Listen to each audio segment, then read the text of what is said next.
Awesome. So tell me your name, where you go to school, and where you're from. Great. So my name is Elizabeth Dominguez. I am a first-year MBA student at Texas A&M University, class of 2019. And a little bit about myself, let's see, I am a marathon runner. I'm an engineer, and I am proud to be a Fightin' Texas Aggie. So marathon running, that's intense. How many marathons have you run? I've completed one marathon. I qualified for Boston in my first marathon, and I've run 5 half marathons. I've won 2 of those, and I'm currently training for the Bryan College Station Marathon in December. That's amazing. Did you run in school, like in undergrad and all that? I actually ran for SMU's cross country team for just my first year as an engineering student. You can't really keep up with 4 a.m. training sessions and thermodynamics and heat and mass transfer. So I had to let that go, but I've always been a runner, ran my whole life. My parents are both runners, so kind of just in our blood. That's awesome. Yeah. What do you think you take any lessons from running and apply that to kind of your career? Absolutely. So discipline is so big in marathon training, along with professional development, going back to school, all that stuff. So you tap into a different level of thinking when you have to budget your time accordingly, and also make sure that you're taking care of yourself. So if there are times where I can't go out with friends because I have to wake up at 5 o'clock to go for a run, I've developed that discipline in order to be able to do that. So it's easily transferable. So if there's a really terrible project going on, if there's something that's going on at work that requires my absolute attention, I know I can shift and really go into that discipline to get it done. Yeah. Tell me another fun fact, something about your personality, who you are. Let's see. I'm super bubbly.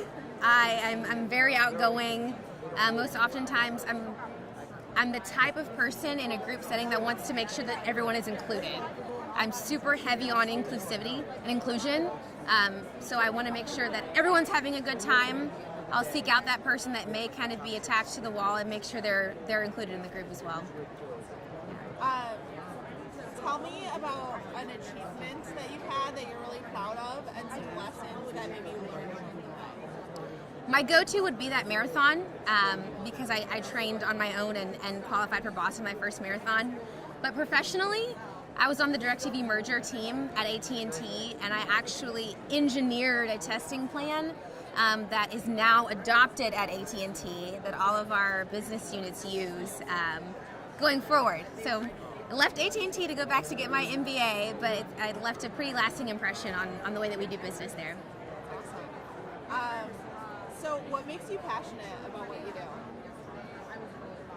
I think for me, I resonate with the sacrifices that my parents made in order to get me to where I am. My dad is a Mexican immigrant. My mother is a 35-year veteran in the Dallas Police Department.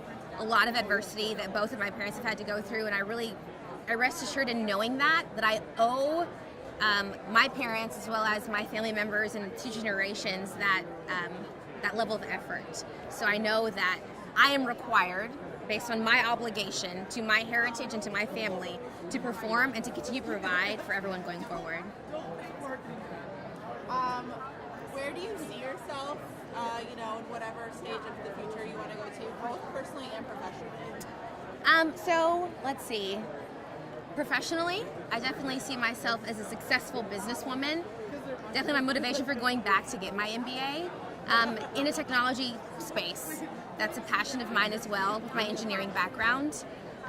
Personally, I strive and I hope and I desire to be a loving wife and mother to multiple children, and to also provide that same level of support that my parents gave to me. So. Good. Thank you. Thank you. That was wonderful. Thanks.